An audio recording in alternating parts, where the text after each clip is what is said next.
primary muscles in your calf that form your Achilles. One attaches above your knee and one attaches below your knee.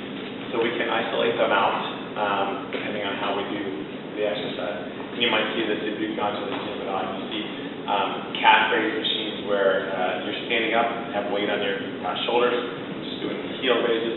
And then there's another machine. There's another machine where you're seated and they have a bar across your knees and then doing another heel raise. And so that would address the other muscles. So the one that attaches above your knee is the gastrocnemius. It is a muscle that produces a lot of power, but it's quick to fatigue.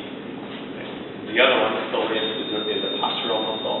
It doesn't produce a lot of force, relatively speaking, but it doesn't fatigue a lot quickly. It doesn't fatigue quickly at all.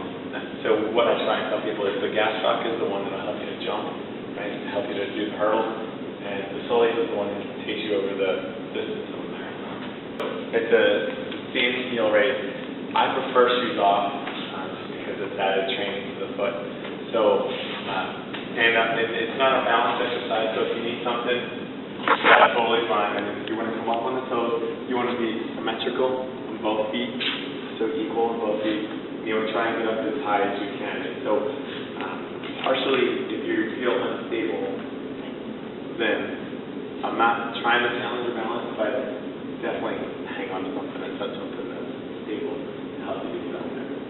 Because you want to come up on your big toe. So we can live without the other four toes, but it's really tough to walk and run without the big toe. And so without weight, this is kind of tough, but you guys would have a seat. This is the middle picture on that. And from here, it helps to bring your knee in. It helps to bend your knees just a little bit so that your feet are behind your knees and then come up on the toes from there. Now, understand this as you have no weight here, but you can either put, if you're at home, rest a bunch of books on there, there's a kid on there, there's a dog on there. Yeah, and I think you might see over these 3 sessions, like I really prefer training one leg at a time. So in the clinic, what I'd be doing is actually, instead of taking someone upstairs to use the machine, if you don't mind, I will put my foot somebody can come home.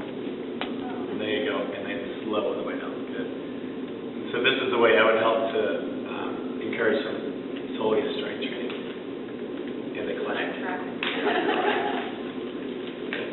really good. Okay, but if you're a gym that doesn't have one of those seated calf raises or seated heel raises, see a leather dumbbell on the top of the end of your thigh, and then try and raise it up that way. The problem with that I've seen in the past that people will cheat by getting the weight up using their hips. So instead of coming up on toes here, they'll lift from here. So just make sure if you choose to do this, weight is here, and you just want to press up here. You don't want to lift from here. You should feel the burn down here.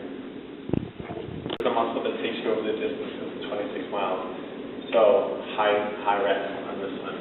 Your 15, 20, 25, 30 reps. 3 sets of that.